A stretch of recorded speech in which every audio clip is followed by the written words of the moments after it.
কি হয়েছে এনামুল ভাই? তুমি এই বন্ধ রুমের ভিতরে অন্ধকার করে বসে রয়েছো, আমাকে কিছু হয়েছে? তা না হলে বসে না রয়েছো। রে মালা, আমার আমার কিছুই হয় নাই। এমনিতেই আমি এই চার দেওয়ালের মাঝে বসে আছি। আমার কোনো কিছুই হয় নাই। কেমন জানি আমার মনটা খুব ছটফট ছটফট ছটফট করতেছে। এই জন্য আমি এই বন্দি ঘরে বসে আছি। আমার কোনো কিছুই হয়নি। আমার কোনো কিছু ভালো লাগে না, তাই আমি এই বন্ধ ঘরে, এই অন্ধকারে বসে আছি। তুই যা, তুই যা, এখান থেকে যা। কেউ বুঝবি না তোরা আমার মনের কথা, কেউ বুঝবি না। যাকে হাজারো চেষ্টা করেছি বোঝানোর, সেই তো বুঝে নাই। তাহলে তুই আর কি বুঝবে ময়না? যা, যা এখান থেকে চলে যা। তোকে আর বলে কোনো কিছুই হবে না।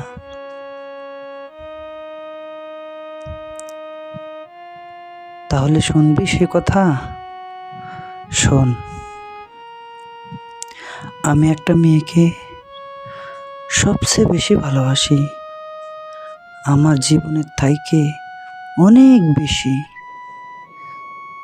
তাকে আমি এত ভালোবাসি, কখনো সে আমার মনের কথাগুলো বোঝার চেষ্টাও করেনি। জানিস ময়না, তুইও তো একজন নারী, তুইও তো একজন মেয়ে, কিন্তু তোকে যদি আমি কখনো ভালোবাসার প্রস্তাব দিই, তুই আমার সাথে যদি দীর্ঘদিন ধরে ভালোবাসিস, তাহলে কি আমার কষ্ট তুই সইতে পারবি? পারবি না।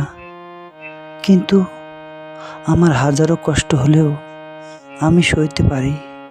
কিন্তু ওই কখনো আমি এতবার বলেছি, তুমি কোনো কিছু করলে আমার অনেক কষ্ট হয়, তুমি এগুলো করবা না। তারপরে সে আমার চোখটাকে ফাঁকি দিয়ে অনেক কিছু করে। তারপরে আমি বলি না, আমি সব বুঝতে পারি, কিন্তু সে কখনো আমার কথা বোঝার চেষ্টাও করে না। জানিস, আমি এতই তাকে ভালোবাসি, আমি দিন রাত পরিশ্রম করে তাকে মাসের পর মাস, দিনের পর দিন আমি তাকে সুখে রাখার চেষ্টা করি, কিন্তু সেই কোনো সময়ের জন্যে আমার কথাটা বোঝার চেষ্টা করে না। সে তার মতো করে সে নিজে চলে।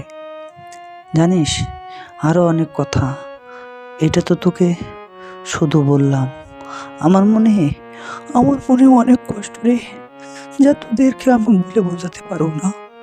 কারণ যাকে এত ভালোবাসলাম, সেই তো কখনো বোঝার চেষ্টা করেনি। তাহলে তুই কি আর বুঝবি? তোকে আর বলে কি হবে বল?